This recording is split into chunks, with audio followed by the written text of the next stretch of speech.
What's going on, everybody? Josh Engleman here for Stokastic.com, back again with my NBA DFS contenders on DraftKings for Tuesday, May 6th. Now, be sure to hit that like button, subscribe to the channel, hit the notification bell so you know when everything goes live. Follow me on Twitter, at Josh Engleman. And did you celebrate the Knicks win yesterday? Did you hate the Knicks win yesterday? Maybe we could use that Knicks win for good. Do this. The promo code is Bing Bong. One big word, B-I-N-G-B-O-N-G, 75% off a portfolio EV sub at oddshopper.com. You want to take a market-based approach to beating the books and pick'em sites, get expected value, expected win rate, mass betting, odds shopping, parlay builders, odds boost calculators. We have all of the historical data of any bet we've ever recommended, and you can sift through that, build your own portfolio based on those details, get a notification to your phone when bets hit it, click it, and make that bet. 75% off to celebrate the Knicks' big win. The promo code, Bing Bong. First one up at number 5, we've got Evan Mobley, and the big thing here is we don't know if he's going to be playing today. Evan Mobley questionable, Darius Garland questionable, DeAndre Hunter questionable. Could look a little bit different for Cleveland a little bit later, but for now, power forward center eligible, 8K, 17 points, 10 boards, 3 assists, 2.5 stocks, and they lost game 1. They do not want to lose game 2 at home. Now, maybe something happens and they're all out and everything changes here. But if they're all in, which is what I have right now, I want to get to Evan Mobley here. The goal is 50. I think he does that 17% of the time, but because of the price, because of the position, he's in the optimal lineup 33% of the time. I'm in for Evan Mobley so long as he is playing. I think Cleveland needs to win this game, and if it's going to happen, Evan Mobley's just as likely to do it as anybody else on the Cavs. To Golden State we go for Jimmy Butler at number 4. I went 38 plus minutes, power forward eligible, 8,600, 21 points, 6 boards, 6 assists, 2 stocks, 42 fantasy points. You get Jimmy heading to Minnesota. Probably doesn't hate them as much as he would have if Cat was still on the team, but still, he'll take that little motivation anywhere he could find it. Would they like a little bit more rest because they're old? Undoubtedly. I think Golden State is more in this series than the betting lines seem to suggest, including today's line, which is set at 7 and I think is a bit too high.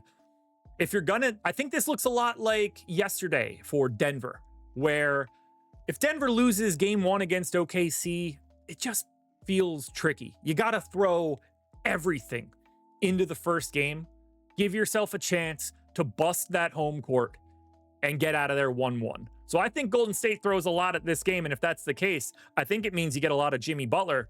So I just want to have him. That's why he's number 4. Back to Cleveland, we go at number 3. This one is for Donovan Mitchell, point guard, shooting guard eligible, 8,900, 26 points, 5 boards, 5 assists, 2 stocks.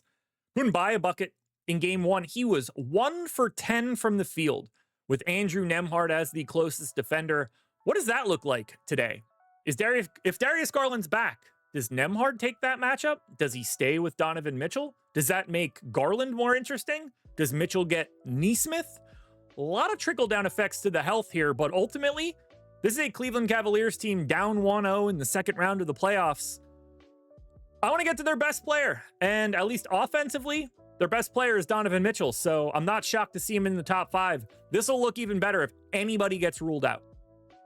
We head to Minnesota to grab the crown jewel of the Cat trade. Julius Randle, power forward, center eligible, 7,500, 20 points, 7 boards, 5 assists, and a stock. I went 38 minutes. I like this matchup for Randle. I don't think there's anybody, like, if it's Draymond taking the Randle matchup, that's probably not ideal, but at the same time, I think that makes things better for everybody else. So we could find out that Julius Randle is more of a decoy in this series than we want him to be. But every possession where it's not Draymond on Randle, I think he's going to be in an advantageous matchup. The goal is 48. He does it 21% of the time. I have him in the optimal lineup 40% of the time. I like this series for Randle. There are going to be some times where I think he's just a ghost, but I actually think that might benefit Minnesota. He got up to number 2 here. The Wolves are the easiest team to roster today, and Julius Randle might just be the best Wolf. Or you can get to the real best wolf. Give me Anthony Edwards at the number 1 spot. Everybody's in for this one, I'm sure. 40-plus minutes for Ant in this opener. Point guard, shooting guard eligible, 9,400, 28 points, 7 boards, 5 assists, 2 stocks. He was great in the first round series. Obviously, he's going to be letting it sail for all of this. Projected for 50 fantasy points. The goal's 57. 51% of the time he's in the optimal lineup. That's a coin flip, guys. Give me Ant at home in this series. Personally, I think Golden State's getting a little underrepresented today in the betting markets and maybe even in the DFS streets. But if we're being serious here, there is one best play today, and I think it's pretty clearly Anthony Edwards.